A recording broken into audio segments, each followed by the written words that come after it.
kick it off. Also to respect those who are here on time. It's waiting for the go from teams. Here we are. Yeah, ladies and gentlemen, welcome to the next session, next masterclass in our program, Social Up Your Startup. We are again here to empower and upskill you. This time with highly relevant, great topic all around marketing. And as the world comes together, gets closer, and cross-border, intercultural, intercontinental business are increasing. It's about global marketing strategies, and we are really, really happy to have a global industry expert here. Mr. Omer is here. Hi, Omer. Hey, Graham, good to see you. Hey, everyone. Yeah. Thanks a lot. Thanks for joining. Appreciate your time. I know that you are a global trotter, and after COVID, you start, traveling around. I think you will tell and let everyone know why I believe that you are, at least in my network, the most global person, not only from your background and personality, but also from your work experience and all the geographies you have been working in the past. And you are, one of the renowned marketing experts, right? I'm not sure. I can't read your LinkedIn profile. So many awards and lists, and I don't know. Best chief marketing officer, top 50, top 10, top 20. Always on the top list. So I think it will be great insights you're going to provide to our startup in the call here. All of them have great ideas. Many of them are in a pre-seed seed, but some are in a later stage. But for every startup, every entrepreneur, one of the most important thing, next to having a product, is how to market, how to package, and how to sell this product, obviously. And that's why we are really, really thrilled and pleased to have you as an expert in this call and taking this masterclass. Ladies and gentlemen, without further ado, I'm giving the stage to Mr. Omer Wilson. Omer, stage is yours. Thanks a lot, Graham, and very kind introduction. As will be relevant in my presentation, probably too much time on LinkedIn is the reason for the long introduction. So I'm definitely not being modest there. Too much time on LinkedIn, but there's value there. There's value there. So salam alaikum. Very good to meet everybody. I'm connecting to you from southern Turkey in Antalya. As Ikram said, I've been to different parts. I very quickly. I'm sure you don't want to hear about myself too much, but grew up in Hong Kong. English father, British father, and a Turkish mother, so very much an international household. Fortunately, she spoke Turkish to us growing up, so I didn't have to learn anything, which is always very lucky, being from England, where foreign languages isn't the forte in the UK for those that have visited. After Hong Kong, back to the UK and finished my studies, and then pretty much always technology from then on. IBM marketing scheme, 5 years at IBM. And then PA Consulting Group in London, where, as Ikram said, my experience with startups specifically really started. 5-6 years in a startup environment and an e-commerce startup. And then really technology, real estate, so to speak. A few years in Jones Lang LaSalle, and then 10 years, which was my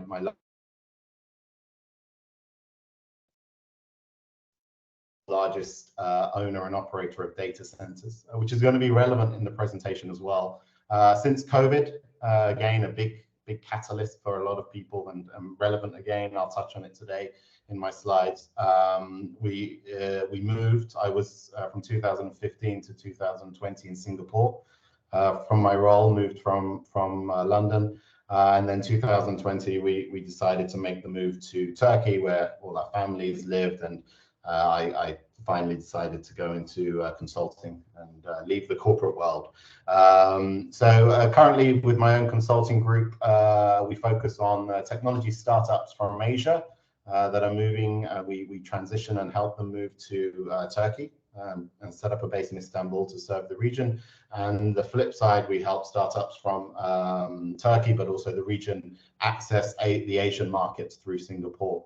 One of the areas which again will become relevant in the presentation is AI startups. So You'll see a lot of technology, a lot of AI in the presentation, and that's not by chance because it's affecting everybody.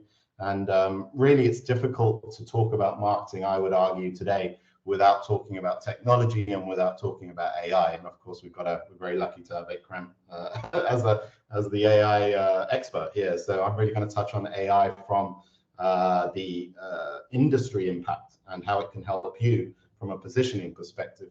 But we also work with a lot of AI software startups from Asia coming into the region. So today I'm going to talk about global marketing and how, as a startup, and Ikram very kindly gave me backgrounds to the fact that, there's quite a few social impacts, quite a few environmental, quite a few health-related startups here from Morocco. Very exciting. The Morocco region and Africa, subcontinent, and Asia, probably the most exciting regions in the world at the moment. We touch on that in the presentation as well. So without further ado, let's kick off. 40 minutes or so, move quite quickly, touch a lot of areas. So questions, please do have your questions at the end, because I really want to leave 10-15 minutes to engage in a discussion with Ikram's support.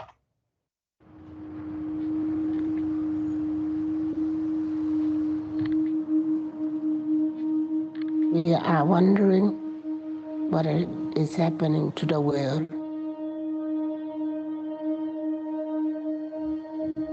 Everything is changing.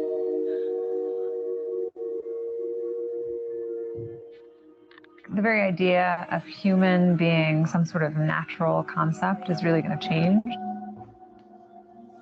Our bodies will be so high tech, we won't be able to really distinguish between what's natural and what's artificial.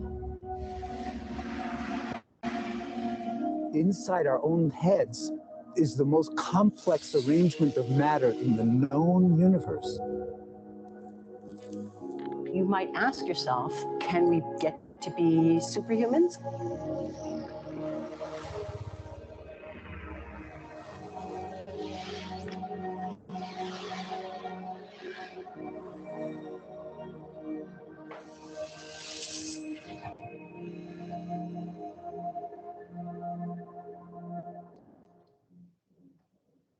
So a lot of the presentations I've given in Asia when I was based out of Singapore, Hong Kong, and also in Europe, I usually like to start, especially since I've really gone full-time into the consulting role, by setting a position to a bit of a macro view. So my first set of slides is really going to be taking a step back, but I think it's hugely valuable, especially being startups and disruptors, to understand what period we're living in. And most periods in human history have been important and unique. And I'm sure people living 1900s or 1800s or just after the world wars probably felt those periods were very unique to themselves, and they certainly were. But specifically, the era we live in now, from a technological impact perspective, has really been unseen in previous human history. And this is from the lead heading engineer at Google, one of the most renowned sort of inventors and thinkers, let's say, from a technological perspective, Ray Kurzweil, and his book, The Singularity is Near. And basically what he charted was all the key developments in human history, really from life on Earth. And you'll see there on the right there, coming up to Homo sapiens, early cities, agriculture, the writing wheel, the printing revolution, and then the industrial revolutions around electricity, and then obviously microchips, computers, personal computers. And what happens is this exponential curve appears, and this is now speeding up. And if you go back to the sort of 1980s, 1990s, when they were looking at the chip revolutions and the chip development and the development of Moore's law, they specifically looked to our decade as the one where the speed of technological development becomes so quick that really it becomes very difficult for linear thinking humans to understand what the potentials are for that technology. And I think we can each appreciate that from just the news items and the developments over the past 4 weeks around ChatGPT, the impact of AI on education, on art, just the speed at which now it's becoming both cheap and accessible to a much larger degree of people than it used to be. And this isn't by chance. The reason I say that isn't by chance is because, as Ekram also referenced, obviously, as you're more than aware, we've been through a period of huge change in the world from 2019, arguably up to 2021, but also now through 2022, and we're probably still feeling that now. In my previous role, as I mentioned, I was head of marketing and strategy for Digital Realty, the world's largest data center company out of Singapore. What this enabled us to do is we worked with most of the large technology companies in the world. They put their servers in our buildings. We also worked with a lot of the internet providers. And specifically over COVID, this chart of the large cities, and you'll see Morocco there clearly, shows the greener the cube, the more increase in internet usage. And now over COVID-19, you'll just see the whole global map just explode with double, treble usage of internet, and really our lives moving online. And of course, you're all aware of the stay-at-home push and the necessity to be at home. What was tracked is around 30% increase in internet usage, and peak traffic during 2020 more than double year on year to the previous year from Akamai, who's the content delivery network who really provides a large part of the global internet. And this increase has continued. And again, to understand when you're positioning your own technology and your own provision and your own engagement of a market, it's very important to understand the uniqueness of the period we're living in, the clear disruption of industries, which we're seeing because of the technologies, specifically AI, but also around computing power and also the amount of data being created. Again, just taking a step back and also looking at the headline levels, also very useful. 8 billion global population, now approaching 5 billion. These last year numbers, so probably now just over 5 billion internet users in the world. That's a 62% internet penetration around the population for internet usage. And digital growth, you'll see, really, which is also relevant to what we're going to speak around marketing and positioning, you'll see that it's the social media usage is really exploding. And this is, again, something that was driven by COVID, but accelerated, really. This trend was very clear with Instagram, Facebook, Twitter, TikTok now, obviously, being the current edge for the younger population. But 424 million year-on-year change of new social media users coming online. And this is very relevant, both to where you're joining us from today. Where's the unconnected people in the world? They're certainly not in Western or Northern Europe. They're certainly not in North America. They're in 3 areas, really. South America, probably I would argue the third of the 3 hot areas. 2, very much Africa. Both Northern Africa, slightly less, but definitely Sub-Saharan Africa. But Northern Africa, really, you'll see the levels of the unconnected population compared to Europe and America, more than 4 or 5 times. But then the vast, without a doubt, the #1 unconnected groups, 1 billion in Southern Asia, which includes India clearly and other areas, Pakistan, Bangladesh, but also Southern East Asia, which is clearly Indonesia driving a huge amount of that, and of course China. And this is important. So the 2 figures we saw there, one around social media usage, 424 million year on year, and then the unconnected people coming online. This is what's driving the new technology revolutions. This is what will drive the AI provisioning. And this is, I would argue, the focus of any global marketing strategy. Needs to be on how is your new user base and your existing user base accessing content, and where are they accessing it from? The race and the engagement of AI, which again, I argue you can't present anything today around startups, around technology, around almost, I would argue, and eventually it will be any industry. I think it was Gina Rometty, the old IBM CEO, the previous IBM CEO, said every company is going to become a technology company. I think now the current argument is every company becomes an AI company because it's just is going to provision everything. And you'll see this race continuing globally between the US and China, and being in Singapore for so many years, you could sense the Chinese shadow there around technology and AI. But the US-China race is really just heating up around whichever metric you look at. Again, interesting facts. The presentation is going to be a mix. I'm going to touch now on the global marketing strategies, but there's all going to be other suggestions around films and books. I like to make presentations as interesting and insightful as they can be. I think we have too many academic presentations, but this is an interesting one. If you look up at the decade up to 2020, the largest 100 firms in the world,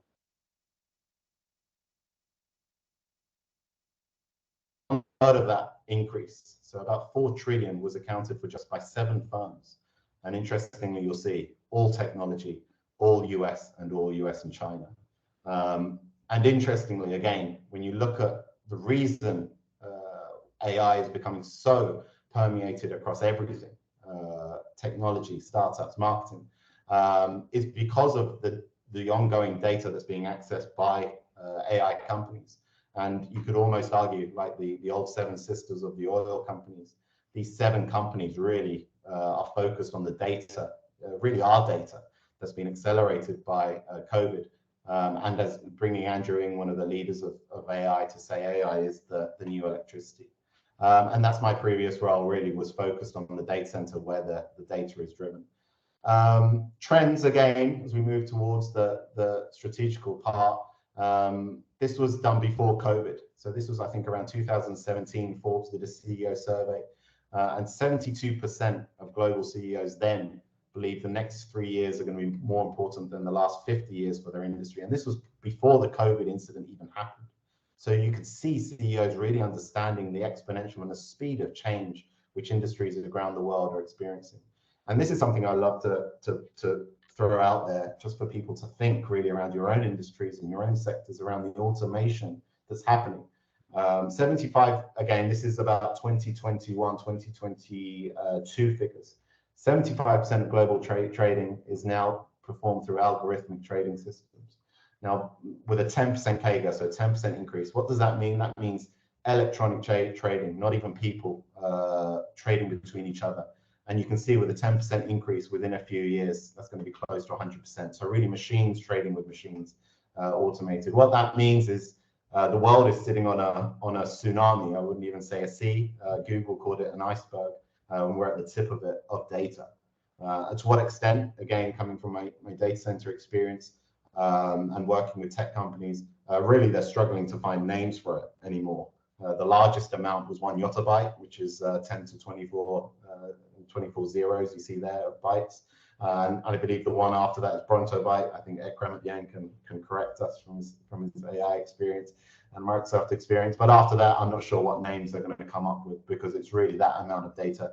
And the digital universe you'll see here by IDC and Bloomberg by 2025 in zettabytes, going up to almost 200 zettabytes. And this is a forecast. They just can't forecast it. And COVID clearly drove this even more to an exponential growth. And what's happening next, and something, again, we all need to prepare of when we think about our markets, when we think about industry, when we think about our users and our customers, is the world is moving from a machine to human. So the endpoints are a smartphone going to a person, a tablet going to a person in general, in the majority, a laptop connecting to a person, to what's called end-to-end, which is machine-to-machine points, and an Internet of Things, where really devices are communicating with each other, and data is being shared between buildings to healthcare hospitals, between connected cars to facilities on the road and back to central systems in towns, from agriculture, when plants and trees have devices on them communicating back to central small data centers and smart grids. And these endpoints mean that the data tsunami really ahead of us is very difficult to project, because it's going to be incredible amounts of data created. So again, as I said, the presentation is going to jump around, so thanks for keeping with me. The reason I gave that positioning around the macro trends around data growth, the AI ongoing revolution, and COVID, is that we live in a very unique, digitally connected world, and something which when I was in Singapore and traveling to China, something we referenced a lot out there and I was intrigued by is this idea of what we call guanshe. In China, they call it guanshe. Basically, that means connections, relationships, but it's thousands of years old. So in China, you know, it's the oil that keeps the wheels turning in the society. We coined a phrase called digital guanshe, which is basically saying that what's happened in the past is we're bringing to today. So this idea of guanshe, which is the fact of doing business through relationships, hasn't changed. We're still selling to humans, although we looked at those endpoints and there was a lot of machines there. We still want humans to buy our services in the whole. We haven't yet had robots acquiring or shopping. Maybe that's next. But if you want to sell to humans, you're going to have to connect to them. The only difference really is the tools that you have available to you today are unfathomable compared to the old days. In the old days, the guanshe relationship was based on finding people, finding the right contacts, building a network of people around you, really within your town or city. And then if you're fortunate enough to grow your business across a country, maybe using bureaucrats, maybe using government, maybe using tools like that. Today, you can access the world from your phone, and you can access active users and eyeballs from these platforms. And that's why we call digital guanshe, and that's going to be the theme of some of the strategies I want to share with you today. Without a doubt, what's driving the digital guanshe, so to speak, the digital networking of people mobile. Over 1 billion more people using mobile phones today from about 7-8 years ago. 10 countries accounting for that growth. No surprise, India, China, Indonesia, again, the Asian perspective driving it, but also you'll see Nigeria there, and other, and I'm sure Morocco isn't too far off on that list in terms of just a huge jump in mobile access from these unconnected regions, which I shared earlier.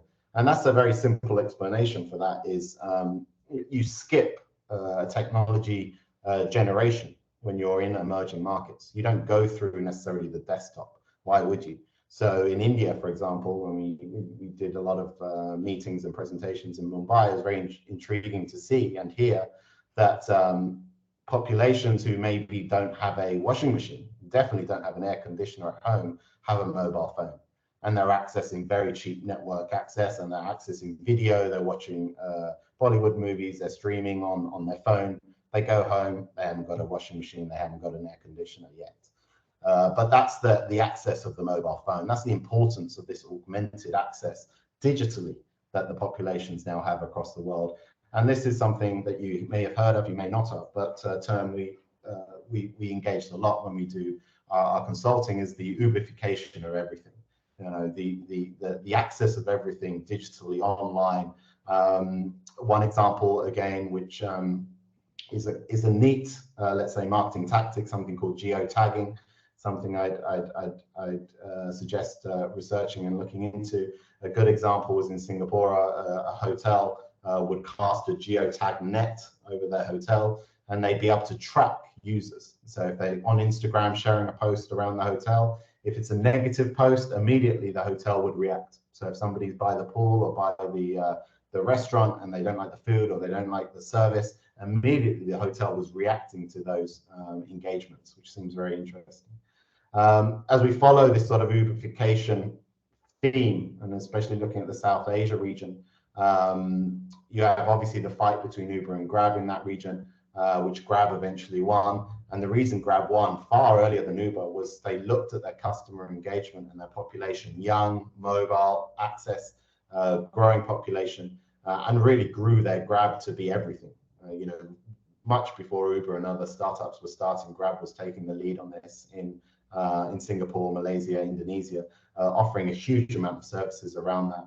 And this is quite a fun one from Indonesia. Again, ordering your own helicopter. Anybody that's been to Jakarta will know the traffic engagement there and the hours that can take. Really, the ability to order your own helicopter.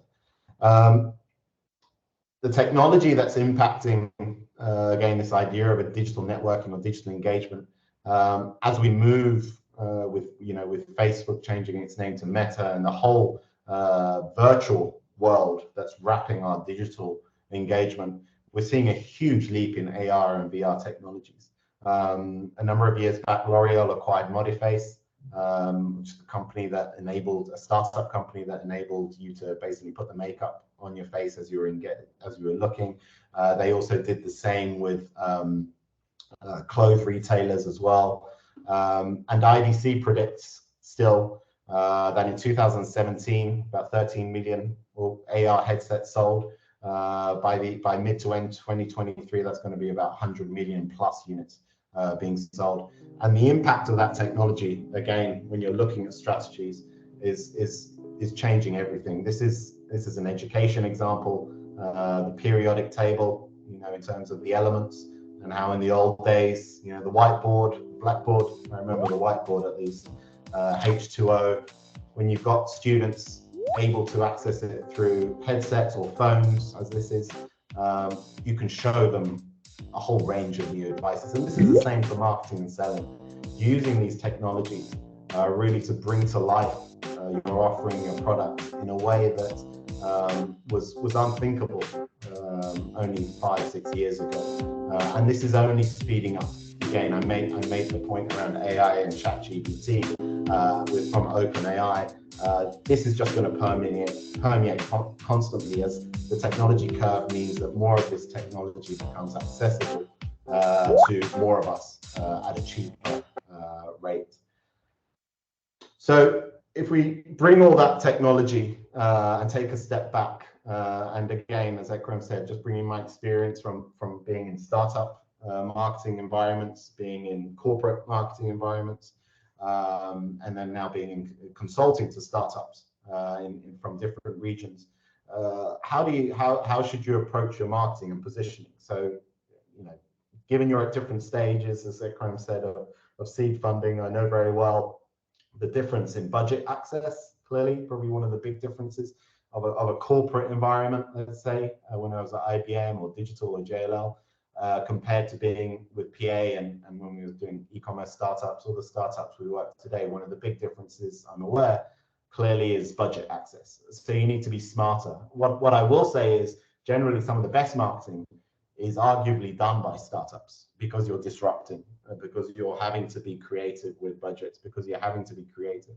So I just wanted to share this as a very simple and a quick way to provide you a view of how to approach marketing. And what I'd say is it's really a marketing mix. That's probably the number one takeaway for you, apart from the technology piece and AI, which we'll touch on again. The other big takeaway I'd like to leave you with is look at the full marketing mix, ignoring your budget. And what do I mean by that? I mean, everything you see on here, this is an actual chart from 2020 when I was in my corporate role, but it's something, tactics that I probably used in most of my corporate and startup roles. And what are we looking at? We're looking at lead generation, obviously.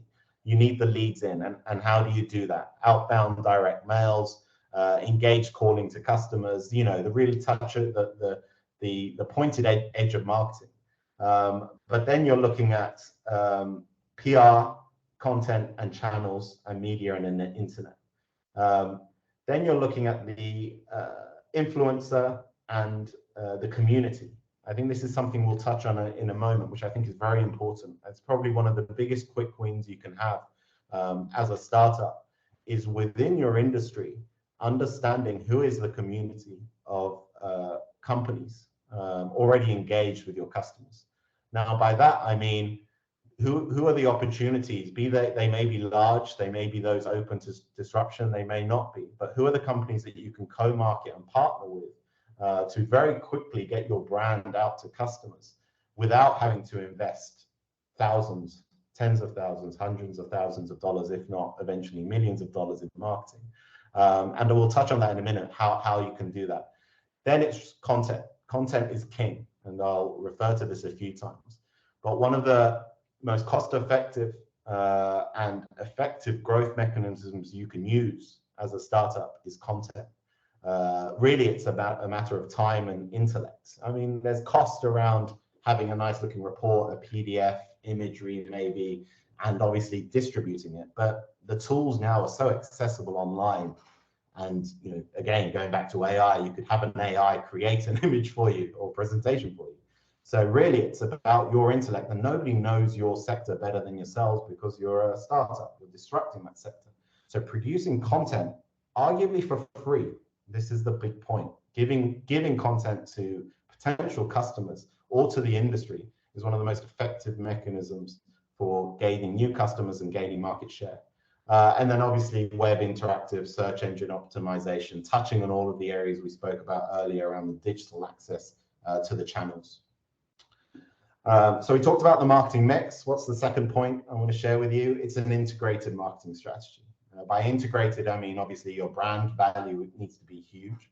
As a startup, your brand from day one has to be something that customers and end users and people within your industry seeing it for the first time needs to relate straight away with it. So that's why you see a lot of these Silicon Valley and tech startups logo brand intensive, because they need that hook to capture customers and industry before they have the ability to grow and then access the product. So if you think about your growth mechanism and your fuel as a startup is leads, all right? You need leads through the door, you need revenue generation. The idea of an integrated marketing strategy is that all of the content you produce should be driving towards the lead generation. And that's quite simple. So what is that? Step one, as we said, around the brand, your website. Very simply, a website that covers your content, driven by social media shares that, again, drive lead generation and website access. Then you have access, which, again, both of these search engine optimization free. You can access and manipulate and use the algorithms on Google to really access the industry. And there's a lot of online free tools to do that. Happy to share with any of you. I share my emails at the end. And search engine marketing, again, with a little bit of cost, again, related to that and using your cost and budget effectively. And then display advertising, again, there is a cost to that. Once you're at a certain stage and size, accessing your audience who, without a doubt, without knowing your industry specifically, are probably searching online as their number one port of call for the access to your product. And then, as I mentioned, content being in content development permeates pretty much everything I've done in multiple roles, both startup and corporate. And the example I want to give you all is something very simple. We produced, when I was with Digital Realty, something called Digital Center 2020. We created this at about 2015. It's still running, despite obviously it's now 2020. I think we got rid of the 2020 at the start of 2020, and now it's Digital Center.Technology. But what is this? What did we create? So we looked at our industry, the data center industry, and we realized that there was a community of different providers that really made up our industry. And who were they? Again, this is specific to data centers, but I'd urge you to think about your own industries and think of who are the pillars of your industry. In our industry, it was cloud associations. It was content providers like the Akamais. It was internet exchanges. It was cloud providers like the Microsofts, the Googles, IBMs. It was systems integrators, the large SIs, and then it was DC services companies. So what did we do? We pulled them all together and we created a forum online, Digital Center.Technology. And we really enabled all of them to provide their logos and access to the website, and each of them to provide content. We were relatively careful that people didn't compete with each other.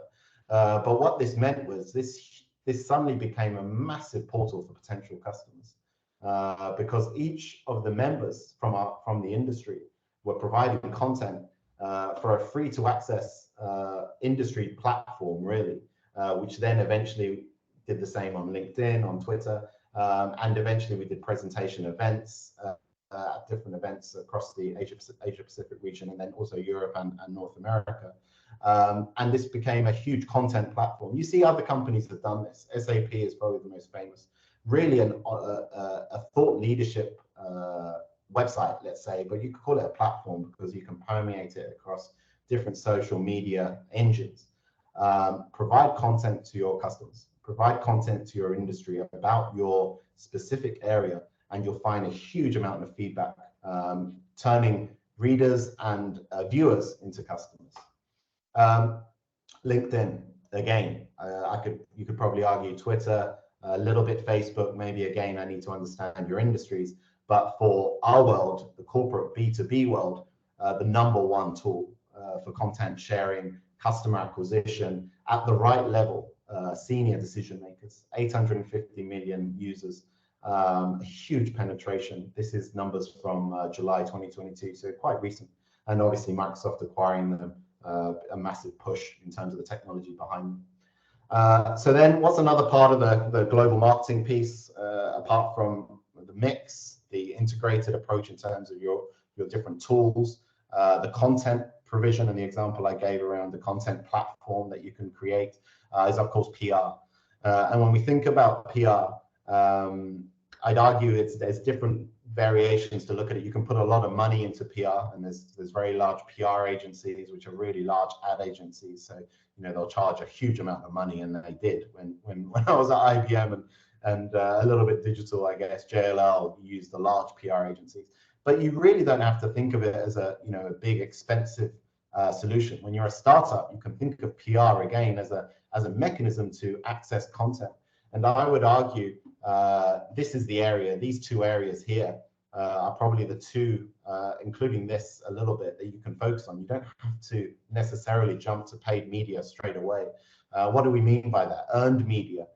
This is publicity that you've earned through your activity. So whatever your disruption is of your industry, making a noise around it through bloggers, through investors, through influencers, through media, sharing an article with the right publication, maybe national media if it's relevant, and earning access. Then you have owned media. So content, this is you have created, maybe reviews, maybe webinars, maybe podcasts, maybe experts from within your field that you own and then you share.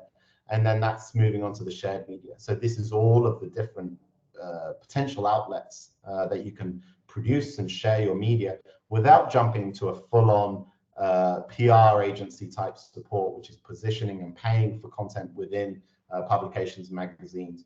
You can do a huge amount of access through as we mentioned earlier, producing the content, looking at your industry, being the expert in your field, and finding the areas to push that out to the public through these different, the multitude of access tools now available to you digitally.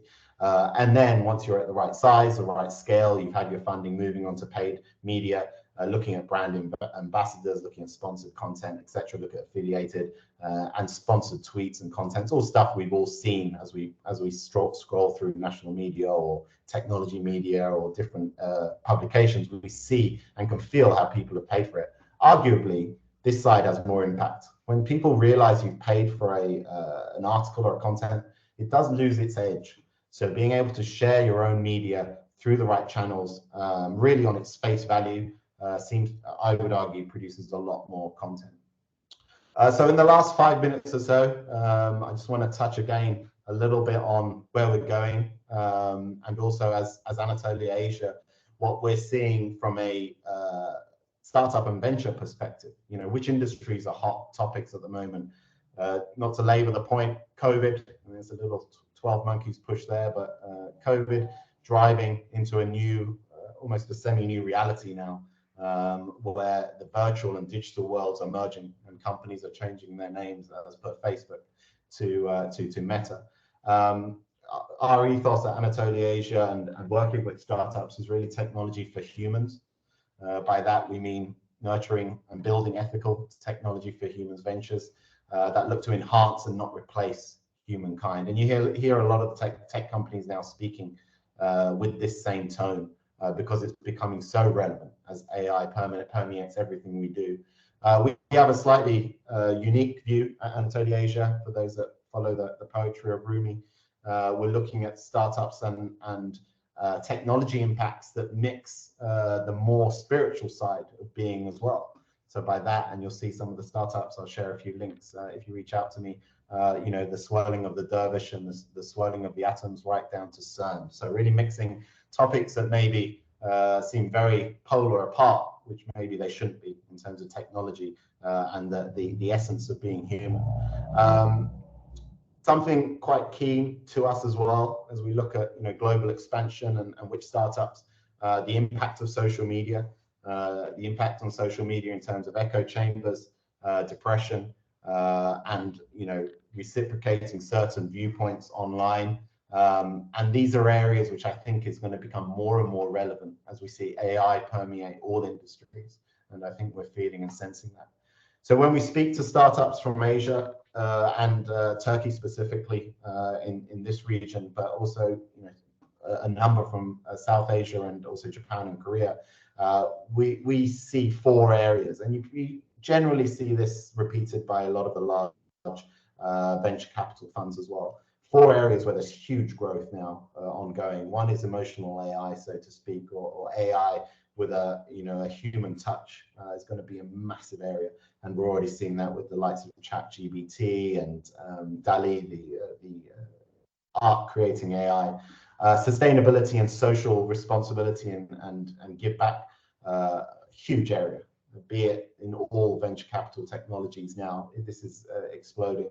Healthcare, COVID without a doubt has accelerated this, but specifically remote healthcare, healthcare online, healthcare specific to genetic makeups of people, but also healthcare which can be accessed, by telemetry online and through Fitbits and via webcams, really. And then again, the AR, VR point, entertainment, be this the metaverse, be this the metaverse for gaming, be this the metaverse for viewing content.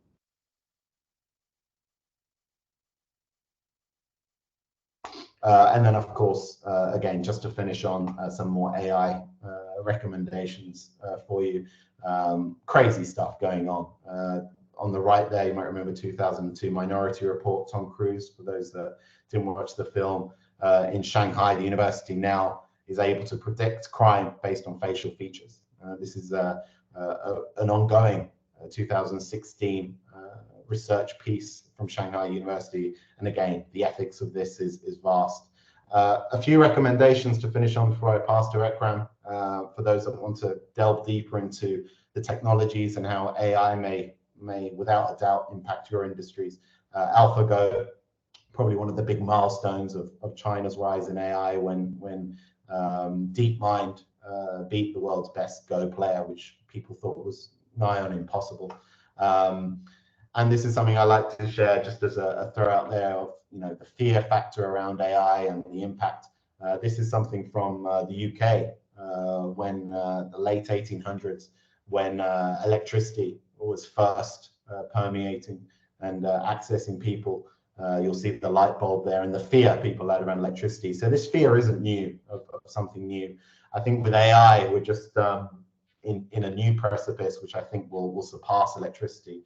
Another suggestion for all of you, opened my mind to this well, Kai-Fu Lee's AI Superpowers, and then he did a new one, 2041, 10 Visions of Our Future. Again, I would not ask, I strongly suggest, how does AI impact my industry? It's like asking, how does computing impact my industry? How does electricity, as some are arguing, impact my industry? It's going to impact everything.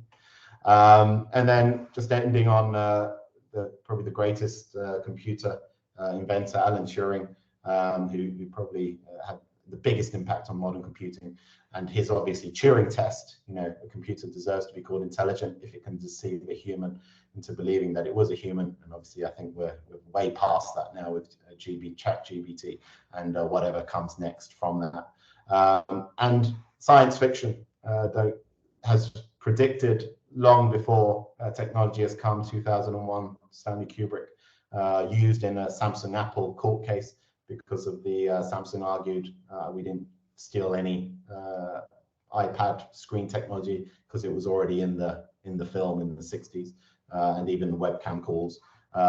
What's the science fiction of today? I would argue a few Westworlds I would strongly advise around the technology impact. And this is a nice quote just to end on before a short clip from Thomas Friedman around the future of work and the future of industry. We used to work with our hands for many centuries, then we worked with our heads, and now we're going to have to work with our hearts, because there's one thing machines can't do and will never have, and that's a heart. And hopefully that remains true.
again, an example of the impact of the new virtual stroke physical engagement that's accessible to us, and the impact, I would argue, on all of your industries is something to track very, very closely as the world moves slowly but surely to this virtual representation of this digital twin of the world we live in. Ikram, before I pass to you, speaking to a Moroccan audience, I could not help myself. Apologies for those that don't follow football, but huge congratulations to your phenomenal team. Right, speaking from Turkey, we used to have teams that were able to do this, but for the last few tournaments, we haven't been able to. So a quick call out to your amazing national team. It was a joy to watch from Turkey. And with that, Ikram, with my contact details on the screen, I'm going to hand back to you. Thanks a lot, Omer. This was awesome. I mean, really great insights, quite visionary. We looked into the future and saw a lot of, I mean, game changers, more or less. And it's really great that you are in just between the transformation and change, providing this insights and also this predictions in order to help startups and companies with your consultancy. So great shootout. Thanks a lot for this insight. I think even for me, it was a lot of things new. Even though I saw a lot of AI related topics, which is of course very close to my heart. I always keep saying that AI will really be part of almost everything in the future, and people will say you are too biased. But now also, I mean, getting a confirmation from someone like you, I mean, makes me feel good, and I should really emphasize on the huge, I mean, impact AI can have. I mean, literally to any business, industry, and process actually. Awesome. We have a raising hand. You can unmute yourself, Maran, and highlight your question. Hello, Ikram. Hello, Mr. Wilson. Hello. Can you hear me, guys? Yes, we can. Hi. Well, I just want to thank you, Mr. Wilson, for giving us a glimpse of the future and how AI will actually turn the world around.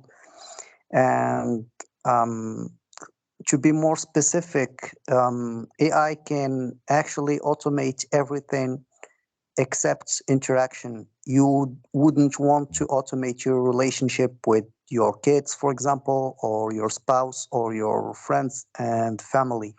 So AI will like filter the world and will leave people who have actually kind hearts and want to help each other around and to help them progress.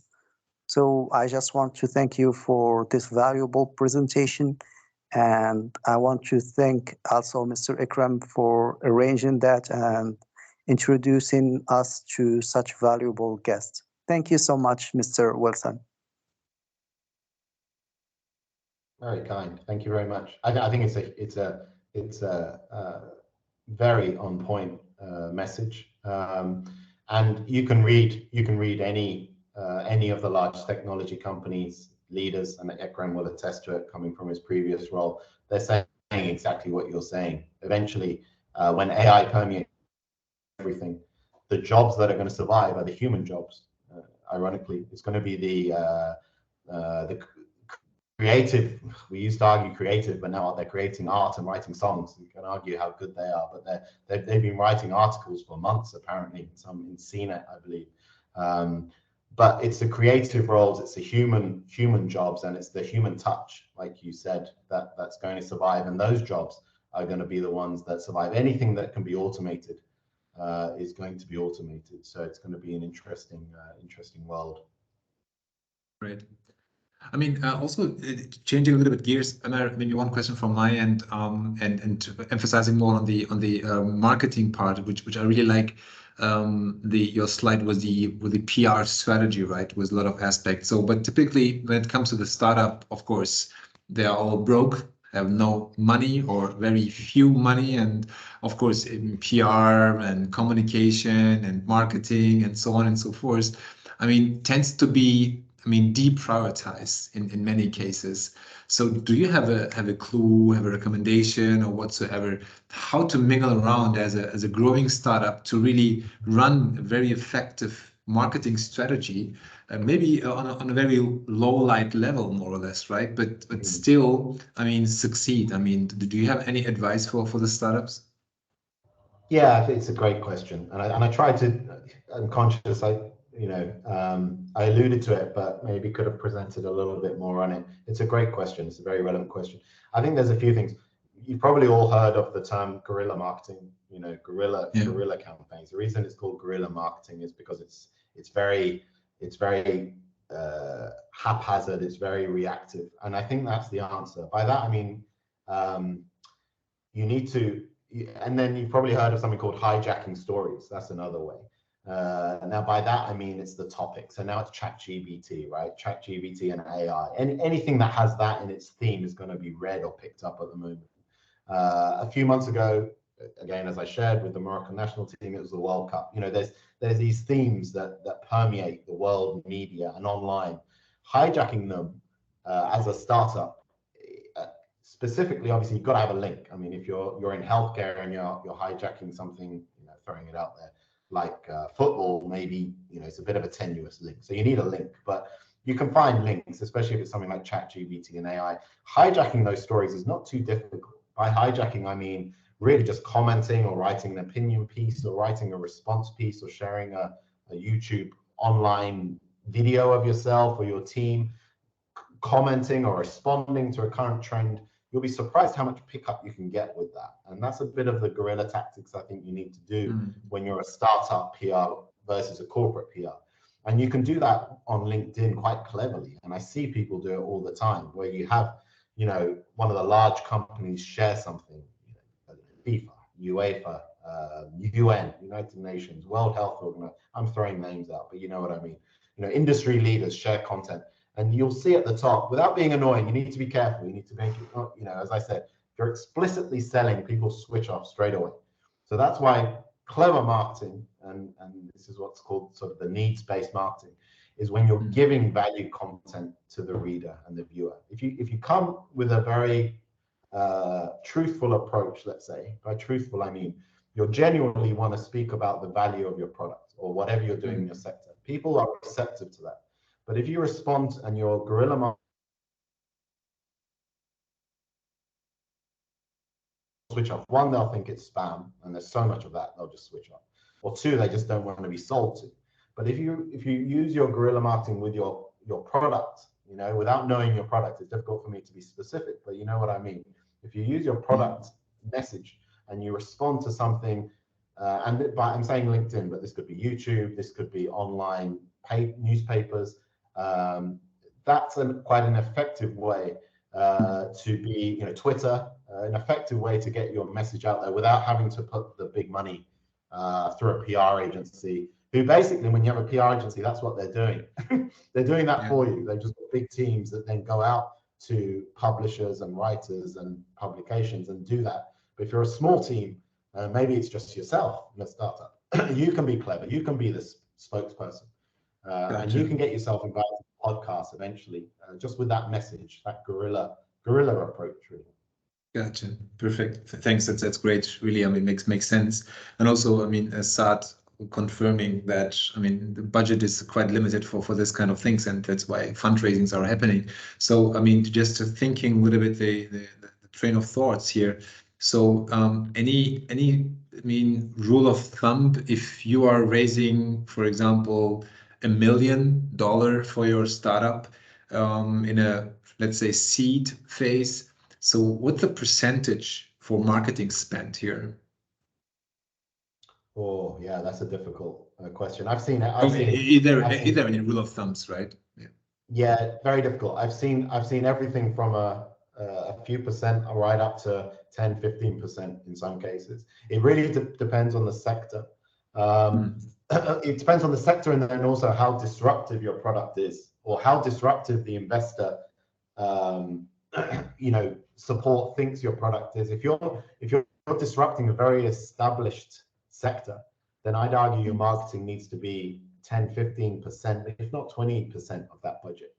It's very, if you're disrupting, putting money up front to your brand and your customer access becomes so important, because you've got an entrenched customer base who's already using that product, existing products, and they're almost not even thinking about changing, right? If it's a very entrenched market, if you're creating a new market, then you probably can spend less. You can probably do maybe a few percent. You can get away with 5% or below, and put the rest on your product. But if you're in an entrenched market, you need to really turn the eyeballs. You need to make them, you need to anger people a little bit. Not anger, but you know what I mean. Make them uncomfortable to change. And then you need marketing. You need positioning. You need PR. You need some cash to support your your brand getting out there, and your reason for change, which you're giving customers. Gotcha, perfect. Because even in a financial planning, right? So I mean, VCs are asking for this 3-year, 5-year plan, and also a spending, right? So and like we are doing headcount planning for more cases where we say, hey, I mean, our rule of assumption is we're going to grow by 10%, 20% or whatsoever. They're also expecting an assumption and hypothesis, okay, how much of your revenue you're going to spend for marketing. And typically there is just kind of an assumption of 5%, 6%, and so on and so forth. And I think also from that regards, it's quite important also to have a kind of a rule of thumb, right? Oh, for sure. And again, I throw out a few suggestions, but for those that don't follow Kram, I'm guessing maybe you already do, but maybe you don't. But Professor Scott Galloway from Section 4 is somebody has huge insights on startup growth. I would strongly Google him, get on his newsletter. But he does excellent pieces around. Can you type his name into the chat, please? Yeah, let me. That would be awesome. I'm sure you've seen enough of my electronic face. Let me see if I can type it there. But yeah, I would strongly suggest. And the reason he just jumped to my mind because ironically he's a huge marketing professor, but he would talk about one thing constantly is around the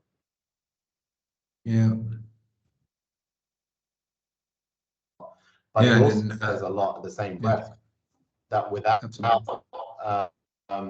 without anybody knowing about your product, then it's not going to be heard by anybody. And there's many examples in business of excellent products losing to not so good products just because nobody used it or nobody heard about it. So it's getting that balance. But I shared his link. I would subscribe to his emails. Very intelligent and very good in the startup world as well. So.